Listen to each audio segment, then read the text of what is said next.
Hey folks, tonight we're diving into a topic that's a little less poetic and a whole lot more crispy. We're talking medieval junk food. That's right, even in an age without burger joints, snack aisles, or anything resembling a microwave, people still found creative, greasy ways to indulge. Some treats were surprisingly tasty. Others, let's just say, they were an adventure, but all of them give us a delicious glimpse into daily medieval life.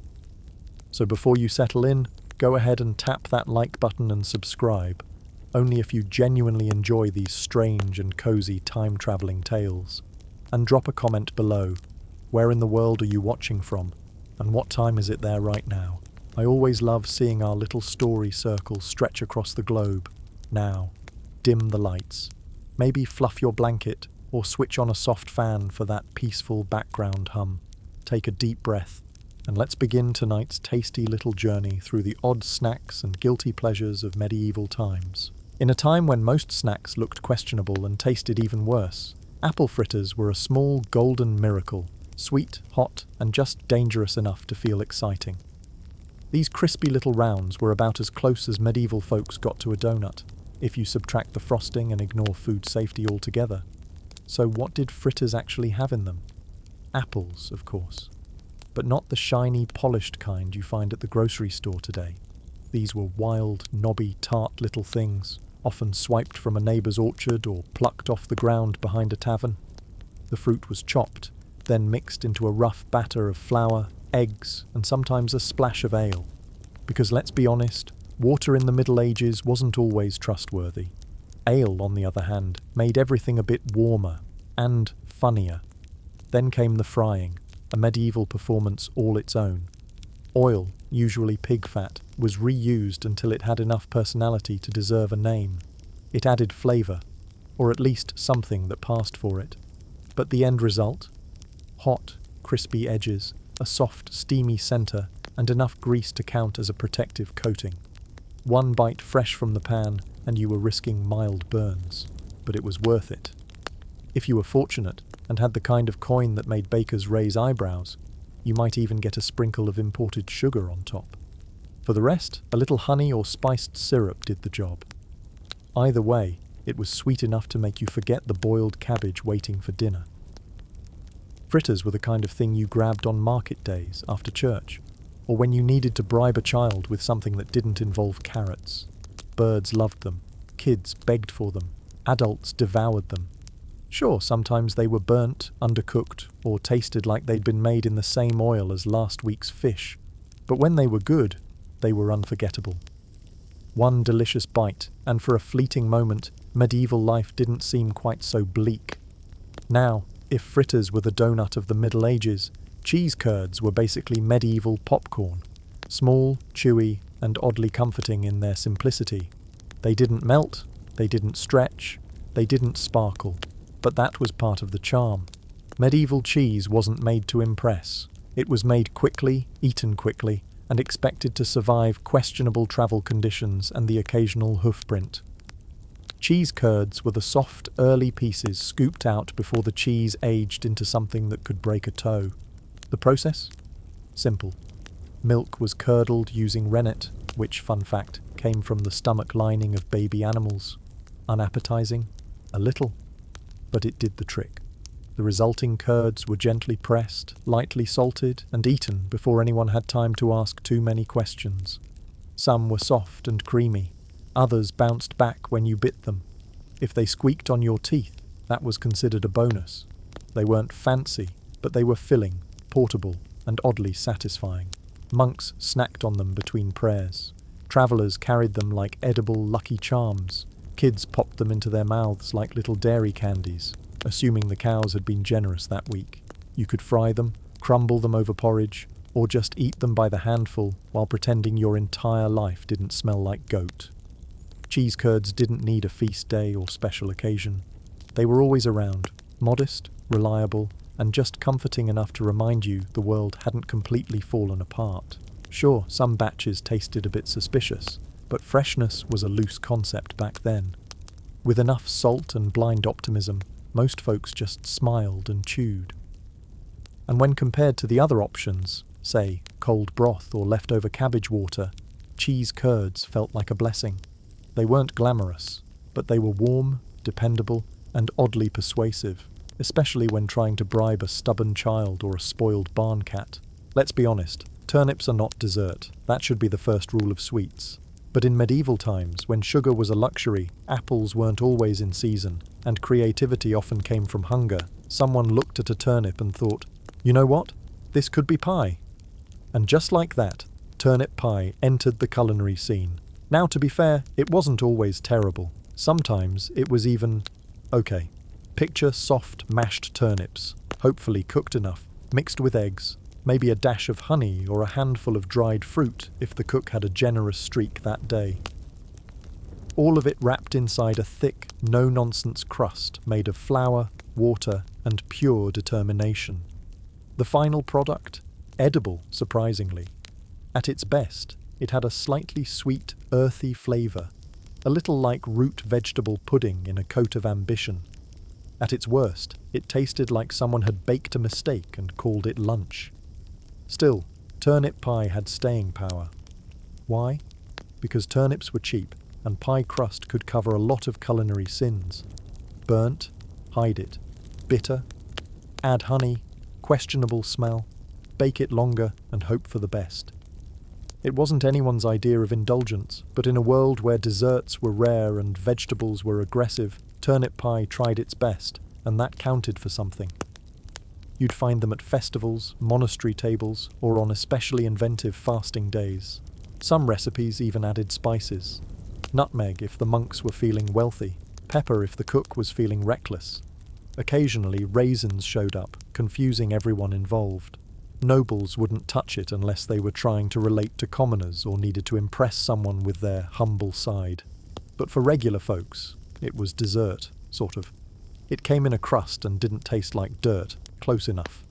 Now, if there was a true champion of medieval comfort food, it was the meat pasty, a compact pie stuffed with seasoned meat, wrapped in a folded crust, and baked until golden, or more often, nearly burnt. Think of it as the medieval version of a hot pocket, but with a greater sense of risk. What made the pasty special wasn't just the flavour, it was portable, tough, and practical. You could take it into the fields, on the road, or even to a public hanging, if that was on the agenda. The thick pastry shell helped keep the filling warm, and more importantly, kept it away from dirt, grime, and the occasional rat encounter. But let's talk about that filling. Meat in the Middle Ages was a flexible term. If you lived near a manor or game lands, you might get pork, lamb, or even venison. If not, your options expanded into creative territory: rabbit, pigeon, eel, hedgehog. Anything that moved slow enough to be caught could end up inside. Spices like pepper, garlic, or sage were tossed in to mask the age of the meat, or to pretend it wasn't something you found yesterday by the river. Still, when your daily diet was stale bread and onions, biting into a hot, greasy pasty felt like winning the lottery. There were meatless versions too, for religious days or vegetarian leanings, stuffed with root veggies, leeks, or cheese. But make no mistake, the meat ones were the fan favourites. You didn't ask what was in them. You just hoped the cook wasn't having a bad day and took a bite. Sometimes people marked their pasties with initials or symbols to claim them, especially among workers and miners. Some even had a thick crust edge made just for holding with dirty hands, meant to be thrown away afterward or, more realistically, shared with the local rat population. Were they good? Often, yes. Were they mysterious? Always. That was part of the thrill. You didn't eat a pasty for certainty. You ate it because you were hungry and emotionally prepared to roll the dice.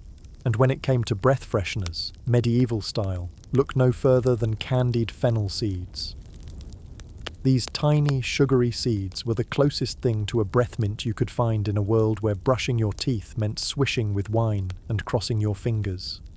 Coated in a crunchy layer of hard sugar, these little treats served triple duty: post-meal refreshment, a mild digestive aid, and a dental hazard waiting to happen. Making them wasn't easy either. Sugar had to be imported, boiled, beaten, and shaped by hand.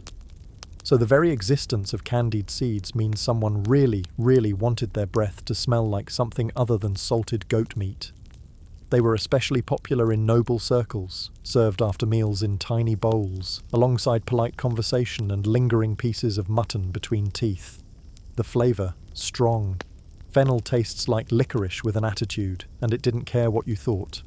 You either crunched it down and enjoyed the burn, or you swallowed quickly, smiled politely, and hoped no one offered you seconds. Still, in a time where minty fresh was science fiction, a crunchy herbal sugar seed felt like progress. Candied seeds had more than one job. Sure, they freshened your breath, but they were also trusted to settle your stomach, especially after a medieval feast featuring 3 kinds of poultry and enough mead to confuse your ancestors. Think of them as a mix between chewing gum and antacids, only with more crunch and higher dental risk. And yes, they were hard, like crack a molar if you're too bold hard. You didn't just chew them casually. You approached them with caution, testing one between your teeth, waiting for that first crack like you were disarming a snackable landmine. It was a gamble every time. The wealthy chomped down on these sugary seeds like medieval breath mints. For everyone else, there were knockoff versions, usually honey, crushed herbs, and hope. Less refined, slightly sticky, but just believable enough to pretend. In the wide and weird world of medieval snacking, candied fennel seeds weren't the most filling, but they packed a punch. They made you feel fancy, even if you were barefoot and still smelled like goose stew. They didn't fix bad breath, but they covered it long enough to get through a wedding or confession. Now, if there was a true golden child of medieval sweets, it was the humble honey cake.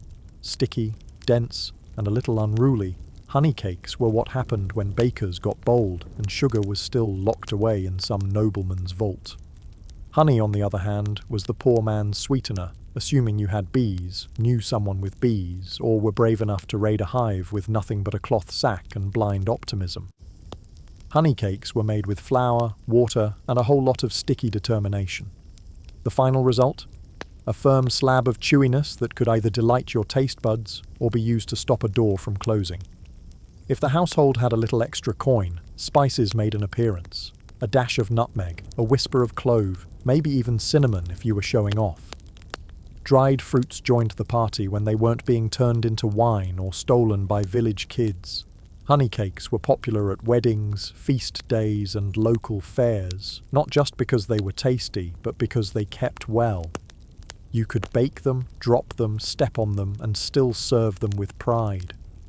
They were also multi-purpose, offered as gifts, bribes, and the occasional sarcastic offering. Here, I made this for you. It's sweet, unlike you. They weren't delicate either. Cutting one required a sharp knife and silent prayers. But eating them?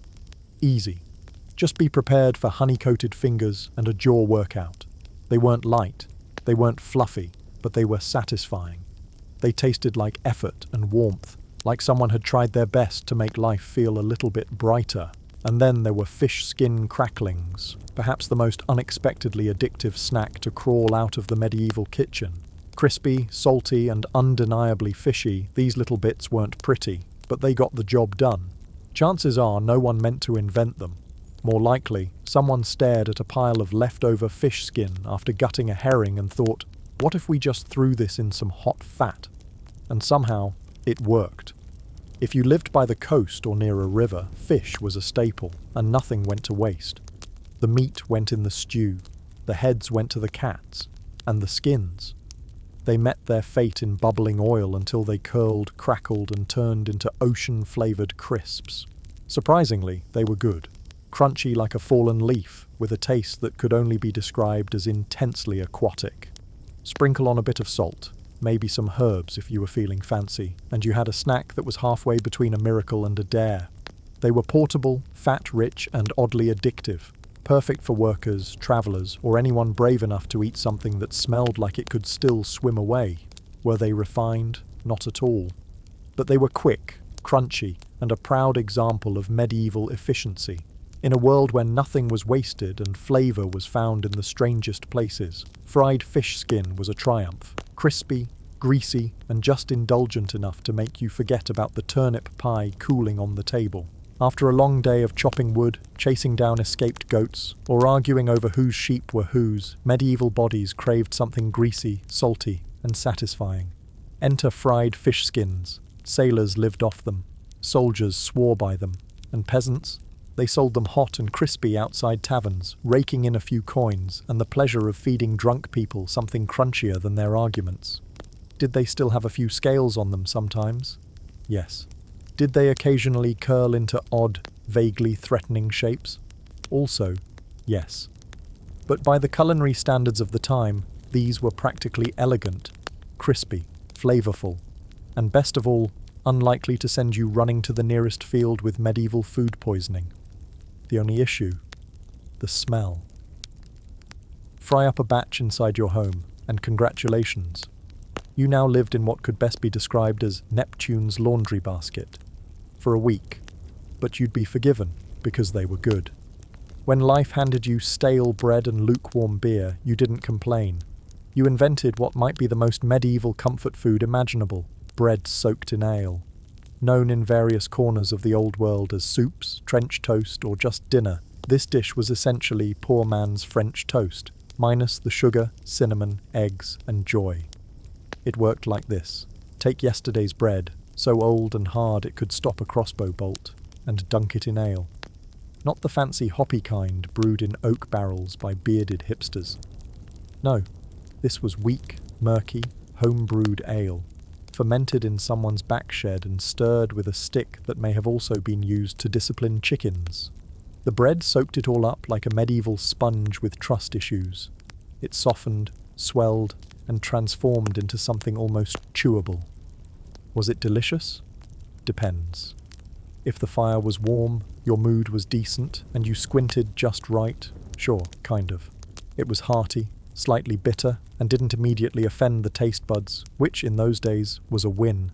It was the perfect meal for labourers, apprentices, and anyone who didn't have the time or teeth for multiple courses. Sometimes people fancied it up, a pinch of herbs, a crumb of cheese, or, on a miracle morning, a fried egg if the hens felt generous. On special days, the ale might be spiced, turning your soggy bread into something that vaguely resembled a holiday treat. It was simple, quick, and more importantly, it made use of everything. Bread too hard? Soak it. Ale turning weird? Pour it on. In the medieval kitchen, waste was not welcome. The only catch? It didn't travel. Once soaked, that bread was on a countdown to mush. Eat fast or you'd be staring into a bowl of sad, bready regret. Still, on cold nights, with a bit of fire and silence, it did the trick.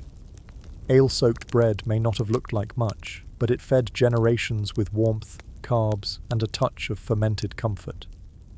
And if you've ever looked at a hunk of bread and thought, you know what this needs? Wine? Congratulations! You and the medieval nobility had something in common. Soups in wine were one of the more refined, red, weirdly specific ways to enjoy soggy carbs. Was it dessert? Was it a snack? Was it an experience? Yes.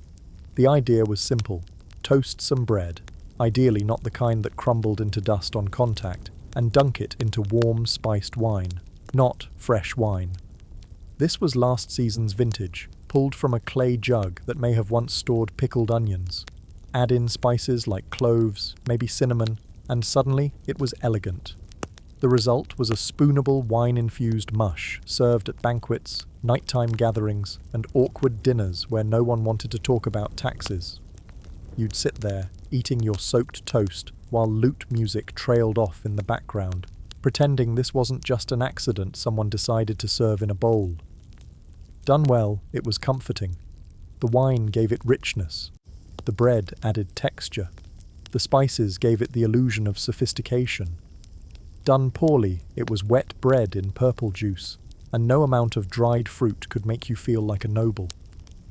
Sometimes, chefs added extras, raisins, nuts, or even an egg dropped right in. At that point, it wasn't food, it was a riddle. Peasants made their own versions, using vinegar or thin ale, which turned this upper-class treat into a humble meal that hovered between desperation and creativity. Despite the oddness, soups in wine stuck around. People liked the warmth, the richness, and the brief feeling of indulgence it brought, like you were part of something grand, even if it did taste like regret in a goblet. Because in the Middle Ages, food wasn't just about taste. It was survival, celebration, and sometimes a moment of weird comfort soaked in wine and served with a spoon. Dried fruit was medieval gold, sweet, exotic, and tough enough to survive a crusade or three, but let's not romanticize it. This wasn't your modern, resealable trail mix with cute packaging. No, medieval dried fruit had one goal: stay edible until spring. Taste was a bonus. Texture? Aggressively chewy. And let's just say, teeth were optional. You had your classic lineup: raisins, figs, dates, and for the truly elite, imported prunes. These fruits were sun-dried, smoke-dried, or simply left on a windowsill long enough to become shelf-stable. They were shriveled, tough, and so dense they could probably stop an arrow. Imagine a fruit that doubles as a snack and a weapon. But they were sweet, intensely sweet. Like nature's candy, if nature had a questionable sense of fun. Nobles adored them. Monks stashed them away like treasure. Children treated them like edible diamonds. The problem?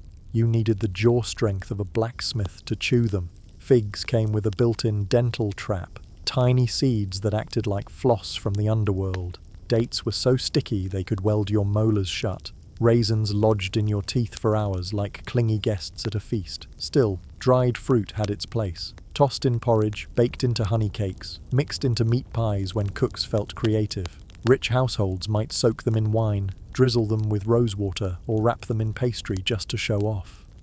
For peasants, dried fruit was a rare luxury, saved for feast days, weddings, or that one time your aunt remembered you existed. And when you finally got your hands on a few pieces, you ate them slowly, quietly, and probably in hiding. Sharing was for fools. Storage was easy.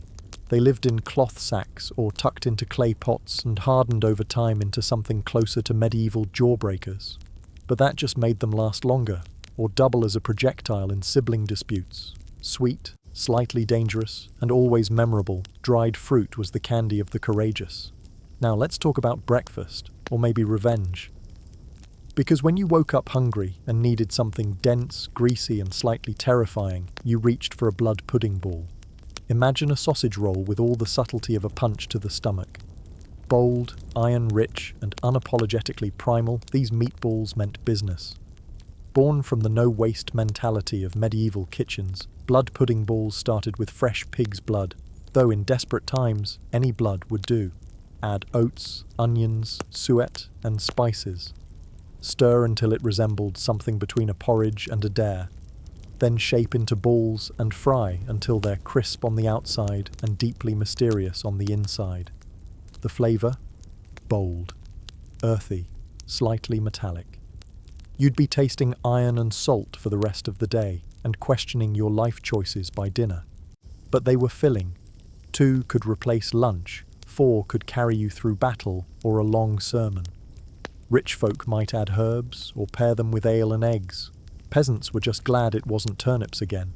You'd find them at fairs, roadside stalls, and markets where the smell of livestock mixed with frying fat and ambition. They were hot, portable, and suspiciously satisfying. Sure, the idea of eating fried blood might raise modern eyebrows, but back then it was just efficient eating with a side of crunch. And then, pancakes. But not the soft, fluffy kind you'd stack high and drown in syrup. Medieval pancakes were battle-ready, thin, tough, and fried in enough lard to make your arteries weep in Latin. Made from flour, water, or ale, and eggs when available, these flat griddle cakes weren't here to charm you. They were here to feed you. You'd pour the batter onto a sizzling iron slab, usually slick with bubbling pig fat, and wait for the magic, or something resembling it. No non-stick pans, no careful measuring, just ladle and hope. What came out was a ragged circle, crispy at the edges, chewy in the middle, and always slightly uneven. Sometimes undercooked, sometimes charred, often both. Still, they were a treat. In a world where breakfast usually involved sadness and cabbage, pancakes felt like celebration. They could travel too, stuff one in your pouch and it might still be edible by the time you reached the next village. Sort of. Add a fried egg on top if the chicken was generous that day, or smear on some leftover lard for that extra why not flavour. They weren't pretty, they weren't sweet, but medieval pancakes got the job done, one chewy bite at a time. A splash of ale gave them bite, a drizzle of honey, that was pure luxury. Toss in some chopped onions or a few herbs, and suddenly your breakfast was flirting with gourmet. But most of the time, it was just grease and pancake, hot off the pan and scarfed down like you'd just outrun a tax collector with bad knees. These weren't dainty brunch items. These were survival discs. Pancakes were for everyone. Peasants, monks, travelling merchants, even nobles who got bored of pheasant stew. Some folks stacked them with cheese, others dunked them in broth, and a few just rolled them up like a scroll and called it a day. Sweet, savoury, charred beyond reason, it didn't matter. They were filling. If you had leftovers, you could layer them into a makeshift cake or wear them as edible armour against disappointment. Lent and fasting days only made them more popular. No meat, no problem. Pancakes were the legal loophole everyone loved, fried, greasy, and just questionable enough to feel slightly sinful. They also hid all kinds of things inside: mystery vegetables, forgotten scraps, experimental regrets. Were they pretty? Never. But they got the job done. All they needed was heat and hunger. And somewhere between a snack and a sacrament, you'd find the humble medieval wafer. Thin, crisp, and suspiciously light, these little crisps teetered between dessert and dental risk. Wafers were everywhere, handed out outside churches, sold at fairs, clutched by monks, and sometimes floating in your soup like a papery crouton blessed by bad timing. Let's be clear, we're not talking about modern-day cream-filled treats. Medieval wafers were made of flour, water, eggs, and not much else. If you were feeling extravagant, you might add a drop of honey or rose water, but mostly it was just bland batter poured into a scorching hot iron mould and squeezed like a medieval grilled cheese, minus the cheese. The result? A lacy, holy-looking crisp that felt like eating a religious relic. They were patterned too. Crosses, flowers, saints' faces, depending on the mood of the baker and how well the iron press behaved that morning. These designs didn't change the taste, but they gave you something to ponder as you chewed slowly and tried not to feel underwhelmed. Wafers were popular because they were fast, cheap, and profitable. Vendors lined up outside churches on feast days, hawking them to the faithful like edible bookmarks. Buy now, repent later wasn't the official slogan, but it kind of was. Structurally, they were fragile. One wrong look and they'd snap. Store them, good luck. Transport them, say goodbye. Eating one in the open air was basically gambling with crumbs. Still, wafers had charm. They were light, crispy, and just celebratory enough to feel like a treat. Rich folks paired them with cheese or fruit. Everyone else bought them by the dozen and inhaled them before the wind claimed them. And then there was Sucket. Even the name sounds like something sticky that clings to your teeth and your sins. This was no humble snack. This was sugar-drenched opulence. Fruit, usually something rare like oranges, dates, or ginger, boiled until it surrendered, then drowned in syrup, sealed in jars and shelved like sugary trophies. Sucket wasn't for the common villager scrubbing mud off their boots. It was for nobles, aristocrats, people who could afford to turn fruit into dessert instead of lunch. Eating it felt like misbehaving with a bishop watching. Sweet?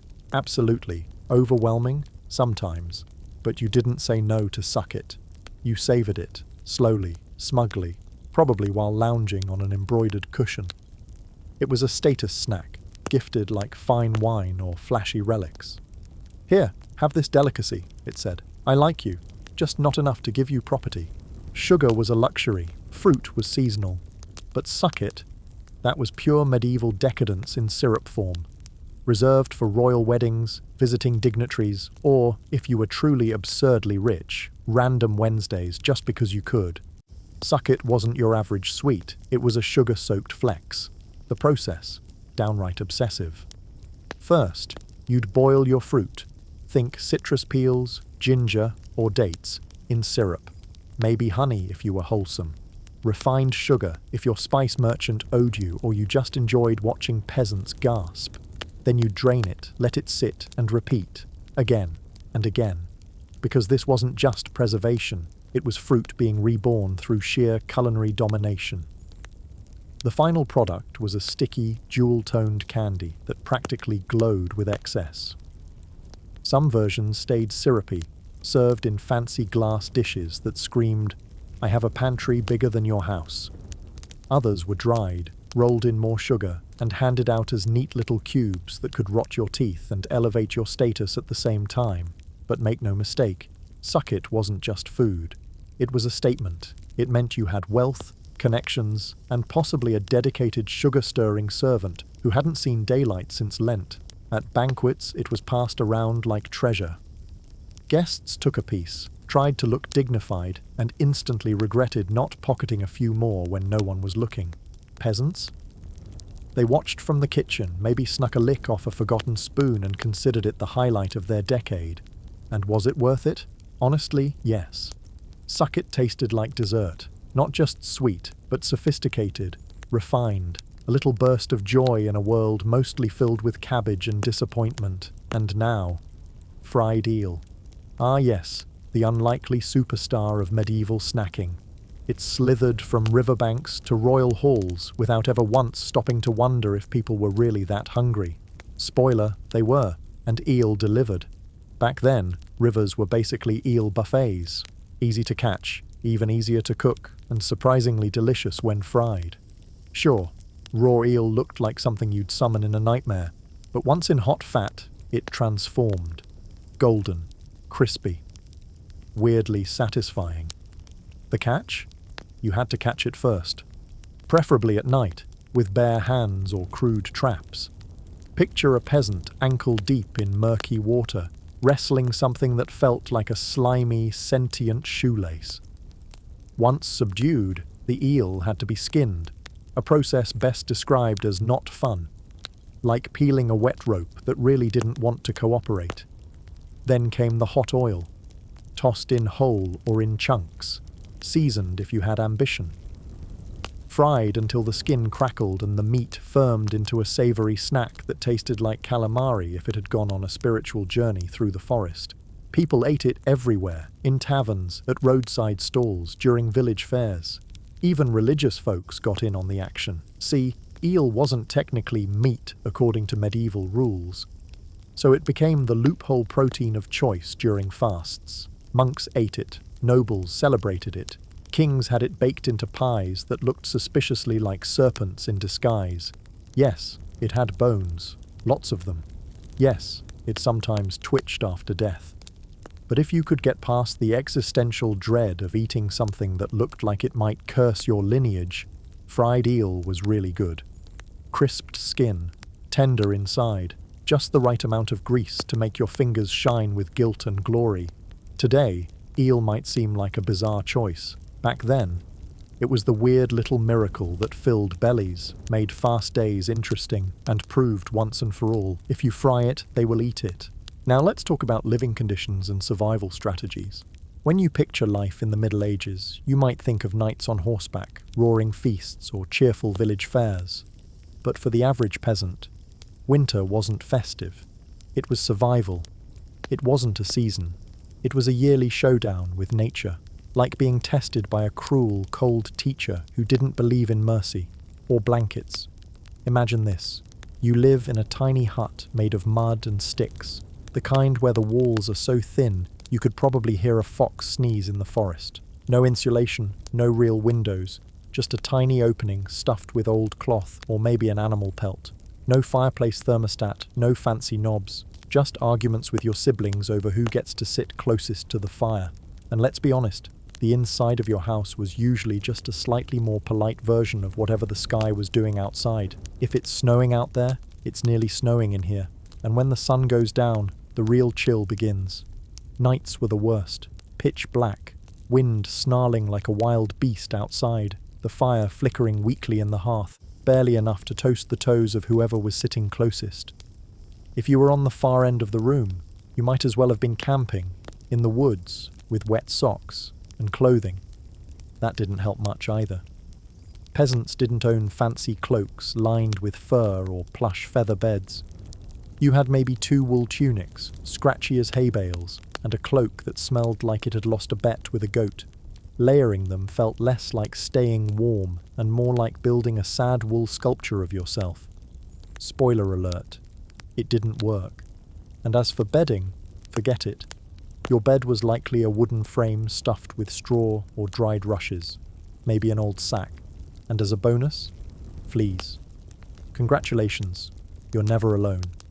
The cold wasn't just annoying, it was dangerous. Frostbite, hypothermia, and just quietly freezing in your sleep. It happened, a lot, especially to the very young and very old. So if you opened your eyes in the morning and could still feel your nose, that was a small miracle. Worth celebrating, maybe with a slightly thawed turnip, because surviving winter wasn't about being cozy. It was about piling on every scrap of fabric you owned, curling up beside the animals, and hoping you didn't wake up frozen to the floorboards. And honestly, that was just the beginning. Think your modern apartment has a draft, got a leaky window that whistles at night. Medieval peasants would laugh. Their homes weren't drafty. They were enthusiastic wind tunnels with a roof attached. Most houses were made using what historians gently call wattle and daub, which basically means weaving sticks together like a giant basket, then slathering the whole thing with a charming blend of mud, straw, and, well, manure. Yes, animal dung. Not for fun, but because it was cheap, sticky, and always in supply. But no matter how carefully applied, those walls didn't stand a chance against winter. The wind found every hole, every split, and turned your living room into a swirling icebox. No insulation, no barriers, just you, shivering in a room that never really invited you to be comfortable. Warmth, rare. Privacy, non-existent. Character development, off the charts. And the roofs? They looked nice, all golden and cozy in paintings. But in reality, thatched roofs sagged under snow, leaked in the rain, and sometimes hosted local wildlife. Because nothing says peaceful evening like a squirrel falling into your soup. Windows. If you had one, it was a tiny slit covered in a stretched animal hide or a warped piece of wood. And no, it didn't open or close neatly. It just kind of existed, like a sad eye watching the storm. So in the world of medieval peasants, home sweet home wasn't so sweet, but it was all they had. And somehow, they made it through. Glass was so expensive during the Middle Ages that even the local lord might only afford a single tiny pane in his manor house. As for peasants, they were just grateful if the wind didn't tear the cowhide off their wall in the middle of a blizzard, and it got worse. Floors weren't really floors, just compacted dirt. When it rained or snowed heavily, moisture would seep up from the ground, turning the inside of your home into a soggy, freezing marsh. Technically, you could say they had indoor water features, but no one was bragging about it.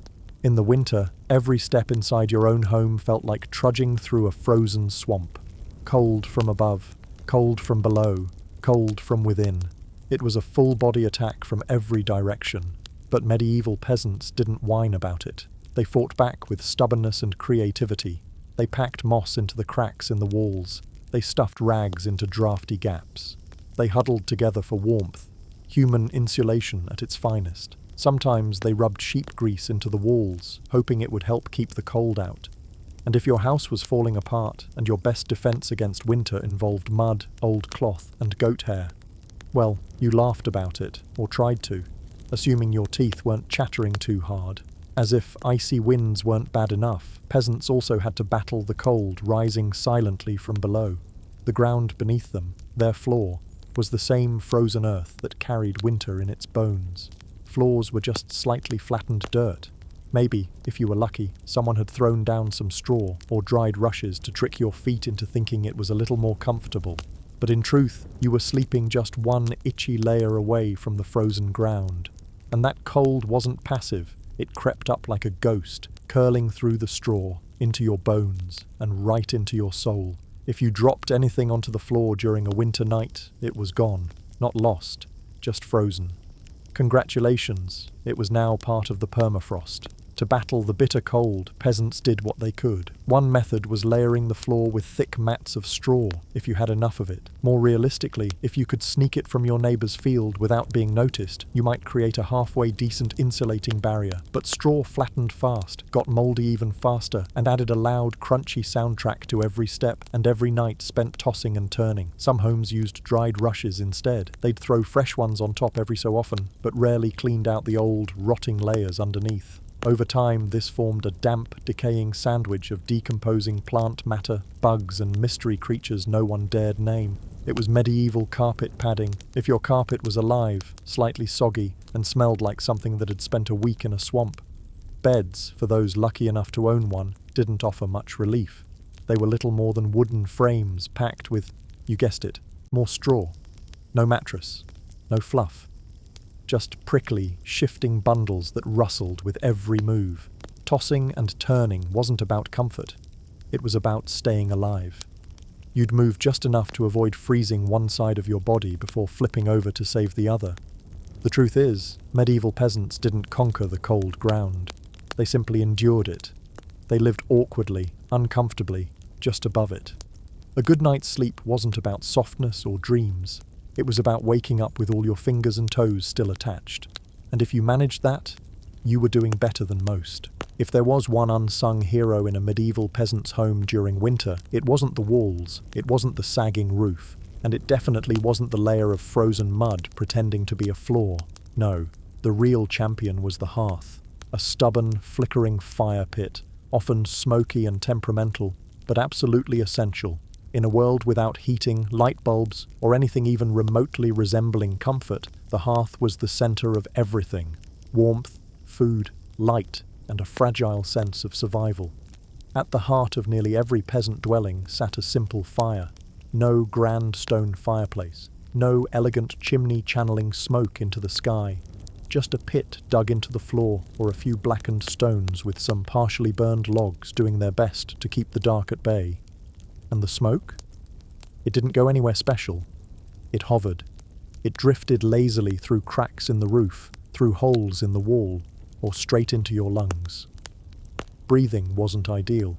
Your eyes stung constantly.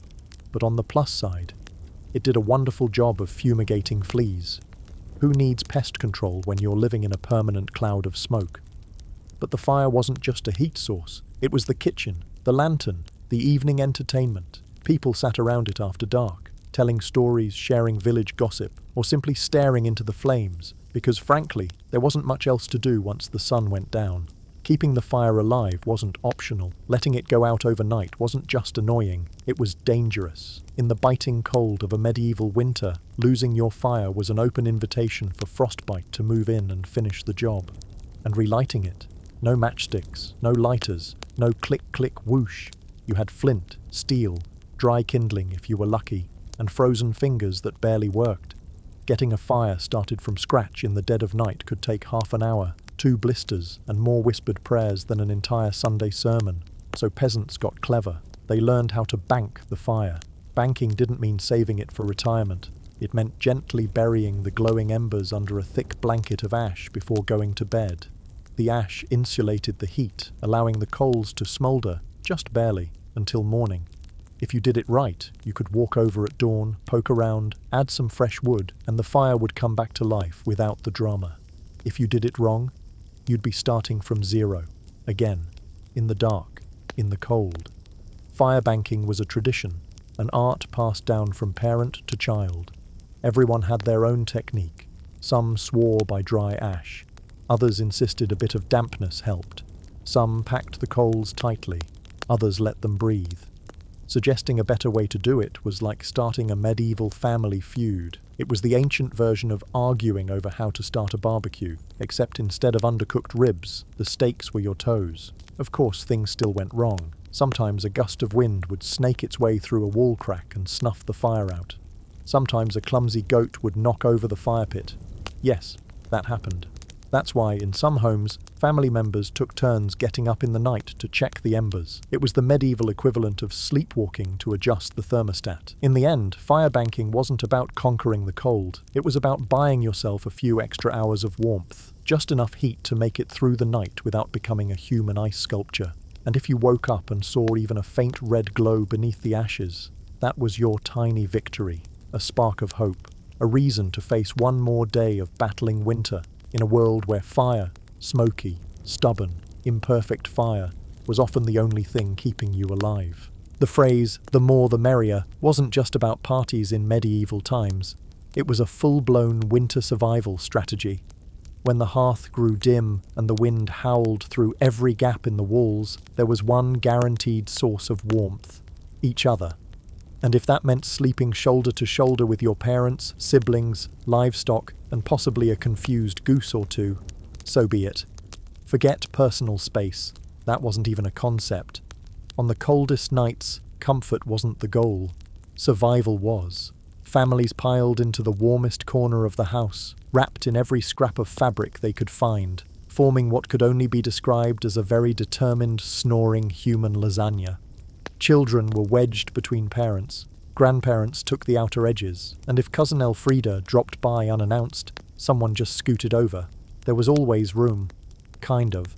If you were lucky, you got to sleep in the middle, where body heat radiated from all sides. If you were on the edge, well, you were basically hugging the drafty wall and reenacting what it feels like to sleep next to the open door of a walk-in freezer, and heaven help the poor soul who shifted too much in the night.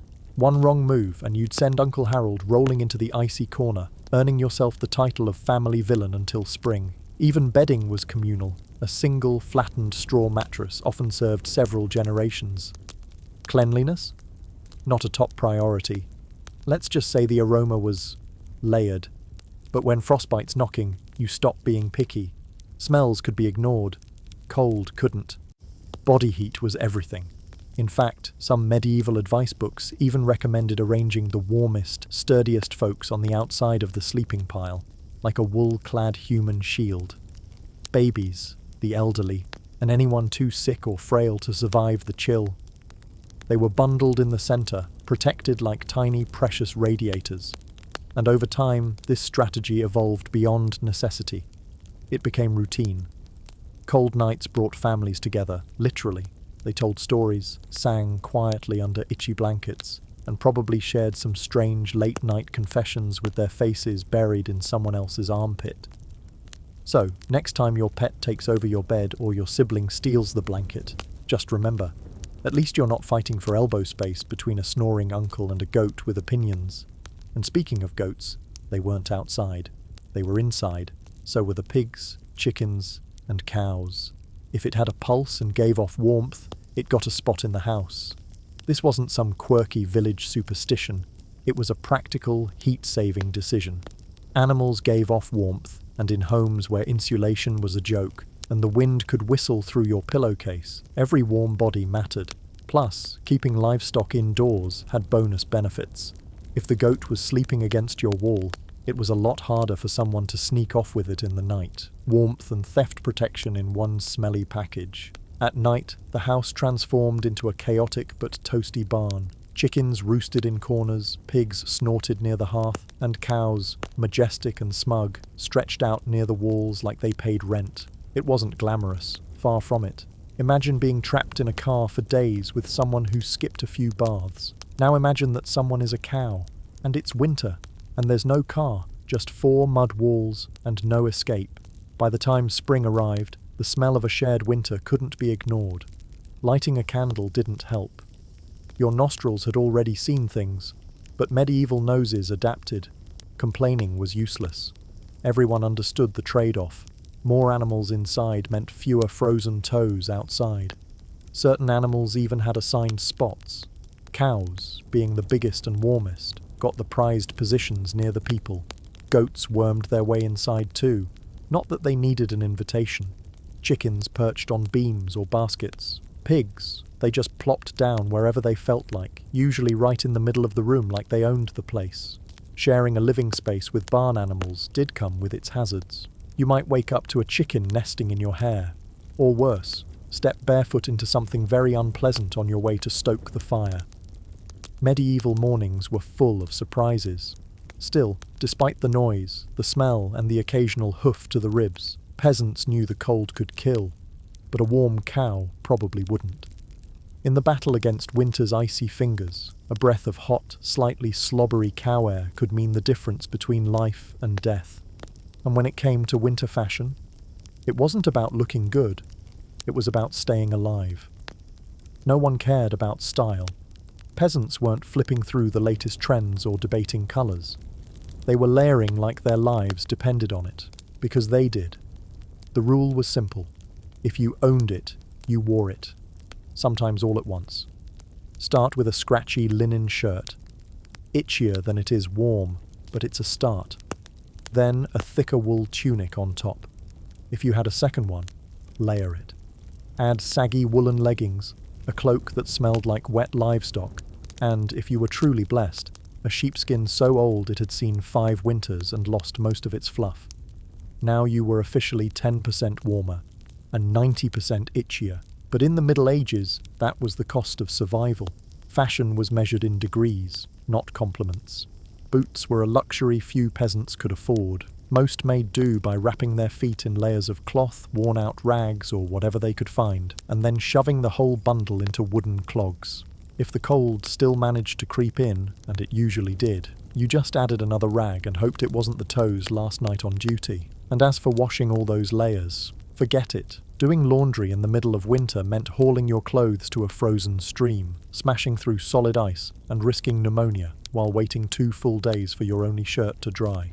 That's if it didn't freeze into a sad, frosty banner halfway through. So, peasants took the practical path. They embraced the stink. Smelling like a mix of smoke, sweat, and livestock wasn't considered unpleasant. It was the cost of survival. In fact, the dirt and grease had an unexpected benefit. Over time, this layer of filth acted as insulation. It sealed in heat, clogged the gaps in fabric, and turned your clothes into a crude, if fragrant, medieval version of a thermal jacket. Not breathable, not clean, but weirdly effective. Accessories like hats, scarves, and gloves were highly prized. A simple woolen cap could be the difference between a safe night's sleep and waking up with your hair frozen to the wall. Gloves, if you had any, were often stitched together from scraps of leather or old fabric, looking more like sad puppets than anything fashionable. Children were wrapped until they waddled like overstuffed root vegetables, so bundled in wool and rags they could barely move. But style wasn't the point. Warmth was, and in medieval terms, being covered in grease, goat hair, and questionable fabric was the peak of winter fashion. So next time you complain about wearing 3 layers on a chilly morning, remember this.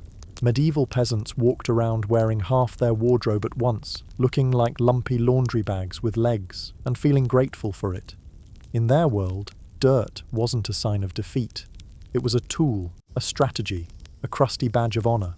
See, winter brought a unique problem, heat loss, and while clean linen felt nice in theory, it was terrible for trapping warmth. Freshly washed clothes were light and breathable, which was great in summer, but during a medieval winter, breathable was just another word for freezing. That's where dirt stepped in. Over time, layers of sweat, grease, and good old mud built up on cloaks, leggings, and tunics, sealing the fabric against the wind. The grimmier your clothes, the less likely you were to lose precious body heat. Some even believed too much bathing in winter could make you ill. Better to keep the holy grime barrier intact. Bathing was a rare event. Laundry was even rarer. Soap, reserved for sacred occasions, like when a bishop visited, or just before you met your maker. So instead of stripping down and washing up, peasants simply added layers on top of the old ones. You didn't remove your undertunic, you just wore another one over it. Eventually, you became a walking timeline of the past 6 weeks. Each crusty patch told a story of work, weather, and maybe that one time you slipped in a pigsty and didn't quite recover. To outsiders, peasants might have looked like they'd given up on hygiene altogether, but they hadn't.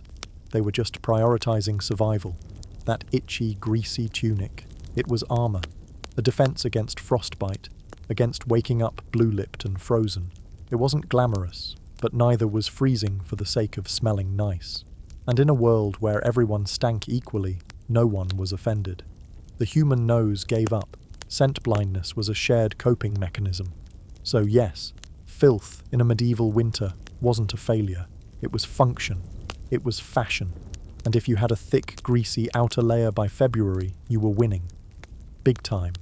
And if you're still imagining medieval peasants curled up under embroidered quilts on plush feather beds, think again. The real picture was far more rustic. And by rustic, we mean, let's collapse onto a heap of old straw, try not to poke ourselves in the ribs, and hope we wake up tomorrow. Beds, in the medieval peasant world, were a luxury. And by luxury, we mean a rough wooden frame, if you could even afford one. Atop that, you'd likely find a large sack stuffed with straw, hay, or maybe some old rushes. That's it. No memory foam, no adjustable settings, no embroidered sheets.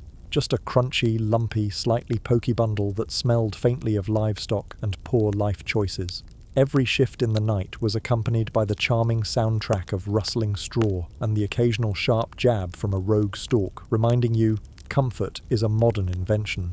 Some peasants didn't even bother with the wooden frame. They simply spread the straw straight onto the dirt floor, a back-to-nature sleeping arrangement that today's influencers might romantically rebrand as earth-connected slumber. But back then, it was just called sleeping where the bugs lived. Straw mattresses, beyond being itchy and uneven, were temporary at best.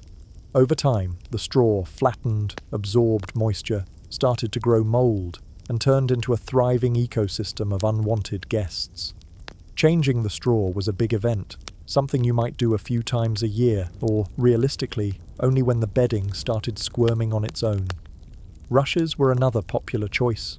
These long grasses were scattered thick across the floor, sometimes mixed with herbs like lavender or rosemary in a brave attempt to mask the ever-present aroma of barnyard and sweat. For a day or two, the rushes did smell lovely. Then they became part of the general mess, trampled into the floor alongside mud, dropped food, and whatever else made its way in. But that wasn't the worst part. Fleas, lice, and other delightful companions loved bedding as much as peasants did. If you woke up scratching more than you slept, congratulations. You had the full, authentic medieval experience. Still, despite the itch and the smell, these beds were lifesavers. Piles of straw, scratchy as they were, insulated against the freezing earth, and clumping together on top of them, sharing warmth like huddled, shivering spoons, created precious pockets of body heat. It was medieval central heating, minus the thermostat, and with bonus bugs. So next time you melt into your soft, pressure-relieving mattress, picture a medieval peasant looking on from the afterlife, toothless and wrapped in old wool, whispering, "Must be nice." When your home is made of sticks, mud, and sheer willpower, winter drafts aren't just uncomfortable, they feel personal. Peasants didn't only fight the cold outside, they waged war against it from inside their own homes. The cold found its way in with a kind of determination that bordered on mean-spirited. Walls warped, mud cracked, roofs sagged. Every night the wind seemed to find a new crack, like a mischievous spirit testing your patience. So sealing the house became a winter ritual, an art form really. Moss, straw, cloth scraps, tufts of dry grass, and even animal hair were crammed into gaps. If it was soft, insulating, or vaguely squishable, it went into a hole. Some especially determined souls even added extra layers of mud and dung over the walls as a seasonal defense. Imagine standing outside in the freezing wind, slapping frozen manure onto your own house while convincing yourself, this is peak comfort, this is fine.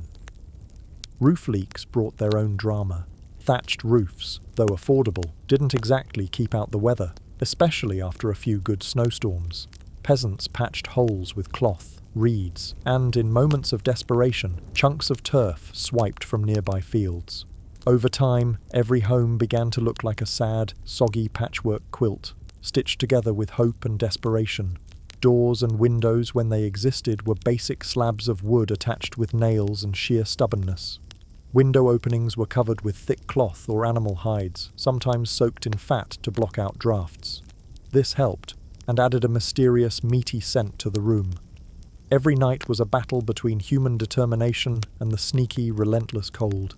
You could be warm one minute, and then a sudden gust would slip through the one crack you missed and slap you in the face like winter's cold, bony hand. But despite it all, despite the gaps, the smells, the straw mattresses that doubled as flea farms, medieval peasants endured. Through clever hacks, relentless patchwork, and the simple refusal to give in to the freeze, they muddled through the darkest winters nature could throw at them, one muddy, smoky, straw-stuffed day at a time. When the cold crept in so deep it kept you awake at night, medieval peasants had a plan. And no, it didn't involve hot chocolate or electric blankets. It was much simpler, much rougher. They took turns staying awake. Sleeping in shifts wasn't some coordinated military-style operation with bells and whistles. It was born of necessity, a practical, desperate rhythm that ensured at least someone was always up, keeping the fire alive and the cold at bay. The system was basic but effective. Half the family would try to sleep, curling up under scratchy blankets and hay, while the other half huddled near the hearth, feeding the fire and stuffing moss into the latest drafty hole in the wall. If left unattended, the flames would quickly dwindle, and relighting a fire from scratch in the freezing dark was a battle of flint, frozen fingers, and whispered curses. So everyone took turns. You'd catch a few hours of stiff, noisy sleep. Then someone would elbow you awake, and it was your turn to poke at glowing embers, mumble at the smoke, and do your best not to trip over a pig sleeping near the fire. There were no alarms, no snooze buttons, just heavy eyelids, creaky joints, and rising bitterness at whoever was snoring the loudest. Children were drafted in early. As soon as you were old enough to hold a stick and stay awake without toppling over, you were part of the schedule. Grandparents often stayed by the fire longer, not just for their wisdom, but because getting up and down from straw bedding with arthritis felt like a full-body wrestling match. And when it was finally your turn to sleep, good luck, people moving around, animals grunting, wind rattling the shutters, and a sibling flailing an elbow into your ribs made rest more of a suggestion than a guarantee. Still, the system worked. It meant someone was always tending the embers, and as long as the fire didn't die, neither did you. So the next time you groan about getting up to adjust the thermostat or letting your pet out at 2 a.m., remember the medieval peasant squinting at a pile of sputtering coals at 3 in the morning, asking the universe, "Are toes really that important?" And then there was breathing. Yes, even that became a survival tactic. In winter, the very air could betray you. Deep breaths through the mouth pulled freezing air directly into your lungs, air so cold it could trigger a cough that never left. In a time when pneumonia was a death sentence and doctors were rare, breathing the wrong way could be fatal, so peasants learned to adapt. They breathed carefully, slowly, shallowly, and only through their noses. It was their version of survival breathing. The idea was to let the air warm a little before it reached your chest. Not perfect, but better than hacking yourself into an early grave. One accidental gasp of icy wind, and you were wheezing for a week while someone brewed hot onion tea and muttered prayers over your head. Some even tied bits of cloth or the corners of their cloaks over their mouths at night, creating makeshift face warmers. Of course, by morning, the fabric would be damp, frozen at the edges, and clinging to your face like a soggy sponge, but it beat freezing from the inside out. Children were taught this early. Breathe slow, parents would whisper, through your nose. Panting like a dog indoors earned a scolding, and honestly, between harsh breathing rules, scratchy wool, and the joy of sharing a straw bed with a goat who had no concept of personal space, medieval childhood winters were educational. At night, buried under layers of cloaks, straw, and the faint steam of a nearby cow, breathing became a kind of discipline, a quiet art. Inhale gently, exhale slower, minimal movement. Like a very grim medieval version of yoga, only with more frostbite and fewer motivational quotes. It wasn't glamorous, it didn't get much attention in the grand stories of history. But it worked. Breath by breath, shallow and steady, peasants made it through another freezing night, and in the long war against winter, that was more than enough. In the never-ending war against medieval winter, peasants discovered an unexpected ally, a full stomach. As it turned out, layering on another scratchy wool cloak wasn't as effective as piling your belly high with something dense and hearty. The logic was simple but brilliant. Food equals energy, and digestion equals heat. So, the more your insides were working overtime, the more warmth your body produced. Call it medieval thermodynamics. Eat heavy, stay warm, and maybe, just maybe, make it to morning without turning into a human icicle. So what was on the menu for a peasant preparing to brave a freezing night? Think big, bubbling pots of stew filled with whatever root vegetables were on hand. Turnips, onions, parsnips, the kind of produce that came out of the ground looking like they'd already seen hard times. Grains were a staple too. thick oat porridge, barley gruel, and chewy slabs of rye bread so dense they could double as shields. If it was a special occasion, say after a festival or a rare animal slaughter, you might even score a chunk of salted pork or a sliver of dried sausage tossed into the pot. This wasn't cuisine made for Instagram. There were no dainty portions or elegant plating. It was one big, vaguely brown lump of food designed to sit in your belly like a hot brick and burn slow through the night. But this wasn't just about eating as much as possible. It was about eating strategically. Foods that took longer to digest, especially those rich in fat, provided a steady, slow release of warmth. A belly full of stew, bread, and just a touch too much lard. Peak medieval bedtime luxury. Parents made sure even the pickiest kids filled up. Nobody cared if little Thomas didn't like turnips. You ate the turnips, or you spent the night dreaming about how much warmer your life would have been if you had. Parenting was simple, brutal, effective. Of course, packing in a peasant's worth of calories before bedtime came with its own hazards. You might be warmer, but you were also risking a night full of strange, vivid dreams. The kind where you find yourself fighting a talking cabbage or running from a pig in chainmail. But it was worth it. Because in the end, peasants weren't aiming for gourmet, they were aiming to survive. And if that meant going to bed bloated, snoring gently under a ragged cloak beside a steaming cow, then so be it. Now, long before electric blankets and fancy mattress warmers, medieval peasants had to rely on good old-fashioned creativity. And that's where the haybox and the heated stone came in, two unassuming tools that became heroes of winter nights. Let's start with the haybox. It sounds humble, and it was, but it was brilliant in its simplicity. Take a sturdy wooden box, line it with thick hay, and you've built yourself a medieval heat trap. Peasants would toss a hot pot of stew or porridge into the haybox after cooking, bury it deep in the insulation, and seal it up. Hours later, the food would still be warm enough to eat without needing to reignite the fire. It was like a slow cooker, but made of hay and hope. But food wasn't the only thing they used hay to keep warm. Someone in the household, usually whichever unlucky child had the slowest reflexes, would be sent to grab a flat stone and toss it into the heart of the hearth. After letting it roast until it was dangerously hot and just shy of setting the house ablaze, they'd fish it out using tongs, sticks, or whatever tools hadn't already burned to a crisp. That sizzling rock would then be wrapped in cloth, stuffed into a pot, or bundled in more hay and slipped into the bedding, usually near the feet. Voila. A DIY heating pad, medieval edition. Of course, this came with risks. Wrap the stone poorly, and congratulations. You've just started a tiny, very localized house fire. Drop it on your foot. And, well, now your winter injury story has nothing to do with ice. But when it worked, it was magical. That little stone radiated heat for hours, warming stiff legs and icy toes just enough to help someone sleep without chattering. It may not have looked like much, a scorched rock, some hay, a wooden box, but to a medieval peasant, it was nothing short of a miracle. When you live in a house where the wind whistles through the walls and the frost creeps in under your bed, a warm stone or a hot pot of barley porridge can feel like a gift from heaven. Because in the grand survival toolkit of the medieval world, these weren't just tools. They were hope, disguised as hay and stone. And in a freezing, half-lit hut filled with snoring family members, rustling livestock, and dreams of warmer days, that little bit of warmth might be the only thing standing between you and a very chilly end. The closer you were to the fire, the better your odds of waking up unfrozen. Sleeping spots weren't chosen based on comfort or personal preference. They were assigned like battle positions. Infants, elders, and anyone sick or frail got prime placement near the hearth. It wasn't just kindness, it was survival math. Babies were fragile, but gave off a surprising amount of heat, and the elderly, full of wisdom and gossip, were too precious to risk turning into snowmen. But being close to the fire didn't mean you were perfectly warm and cozy.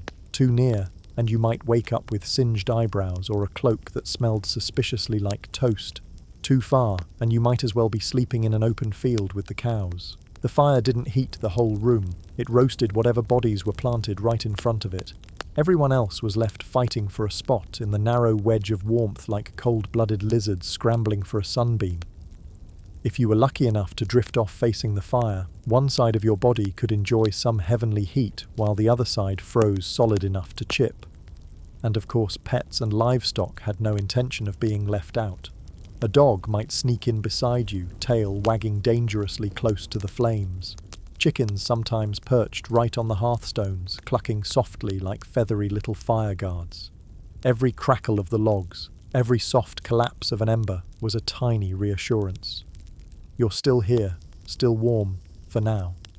Peasants drifted off to sleep under that fragile dome of heat, exhaling clouds into the frigid air just outside the fire's reach. It wasn't comfort, it was life. Life clinging to warmth, one glowing coal at a time. And in the harsh winter months, survival wasn't a solo mission. No one made it through alone, unless, of course, they were aiming to become a particularly stylish ice sculpture by January. Winter survival was a team effort, a noisy, crowded, slightly smelly collaboration where every person's warmth depended on everyone else. A fire and a pile of hay could only go so far. But a neighbour's kindness? That could save lives. If the smoke stopped rising from someone's chimney, people noticed. Not just because old Tom still owed you 2 eggs, but because something might be wrong. Villages had their own kind of informal winter watch, usually made up of those too old or too young to work the fields. They kept an eye out for unusual silence, missed market days, or houses that looked just a little too still in the morning frost. It was medieval neighbourhood patrol, no reflective vests, but plenty of concern and the occasional goat in tow. If a family's fire went out, it was a full-blown emergency. A good neighbour might rush over with a smouldering coal wrapped in cloth, or just open their already overcrowded door to squeeze in a few more bodies for the night. Yes, it meant sleeping like sardines with strangers and livestock, but it beat finding a friend frozen stiff come spring. Even food became communal in a crisis. When the winter dragged on too long, villages would pull together what little they had left, bits of dried meat, grains, withered vegetables, and share it. It wasn't generosity, it was shared survival.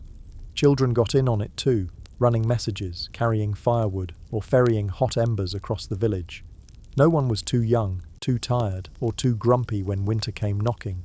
Sure, villages had their squabbles. Someone always borrowed a cooking pot and never returned it, or let their goat wander into your cabbage patch.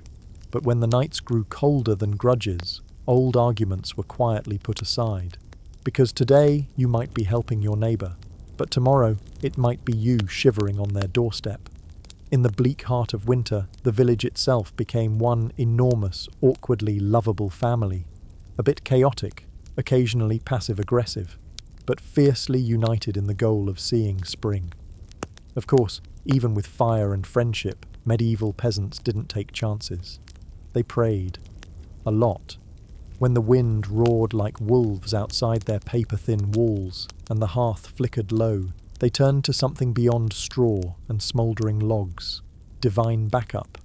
Faith wasn't reserved for Sundays. It was stitched into every frost-bitten breath. Before crawling under their scratchy wool and straw blankets, families would kneel and offer prayers. Quick ones, desperate ones, the kind that asked for warm toes, a strong roof, and no surprise blizzards in the middle of the night. Saints were part of the winter survival team too. Saint Blaise was asked to protect against sore throats, which made sense when one cold breath could leave you coughing for weeks. Saint Nicholas, long before his Santa Claus days, was believed to shield homes from disaster, especially during the lean, hungry months. Superstition wove itself into these rituals as well. Some families would sprinkle holy water near the hearth before bed, hoping to keep both spirits and sneaky drafts at bay. Others marked their doors with chalk after feast days, a prayer in white dust asking warmth and luck to pass through and stay a while. Because when the fire flickered low and the wind slipped through the cracks like a ghost, peasants reached for every tool they had: cloth, coals, community, and a bit of blessed hope. Candles had their place too. Not the kind we buy for mood lighting or scent, but small vigil candles, often blessed by the village priest, or perhaps by that one elderly woman who everyone secretly thought might have a little magic in her bones. These flickering flames were more than just light. They were quiet prayers made visible. Left to burn through the coldest nights, they offered a trembling defiance against the darkness clawing at the walls. And no evening prayer was ever quite complete without a few desperate promises. Dear Lord, If you help us survive tonight, I swear I'll be nicer to the neighbour, even the one who keeps sneaking into our turnip patch. Faith wasn't ceremonial. It was constant, raw. It wasn't for celebration. It was for survival. Medieval peasants weren't asking for miracles. They were simply hoping for one more warm fire, one more bowl of stew, one more sunrise breaking through the frost. Hope didn't come in grand gestures. It was whispered into the smoky beams above their heads, tucked under scratchy blankets, and hidden in the shallow breaths they took beneath animal hides. But the truth was, despite all the cleverness, all the prayers, all the stubborn fire-keeping, winter still won sometimes. And when it did, it didn't just take one or two. Sometimes it took everyone. Entire households, even whole villages, could vanish under a blanket of snow that muffled the world into silence. Some winters were crueler than others, like the famine-stricken year of 1315, when rains ruined crops, animals starved, and the cold finished what hunger had started. The stories from those years are grim, of people boiling leather shoes, chewing bark. In the most desperate cases, of things darker still, choices no one should ever have to make. Letting the fire die wasn't just a mistake, it could be the final one. Come spring, neighbours would sometimes find families still huddled together, frozen in each other's arms, as if trying to share warmth until the last breath. Homes crumbled too. Thatch gave way under heavy snow. Walls buckled, and when the roof collapsed in the dead of night, there were often no second chances.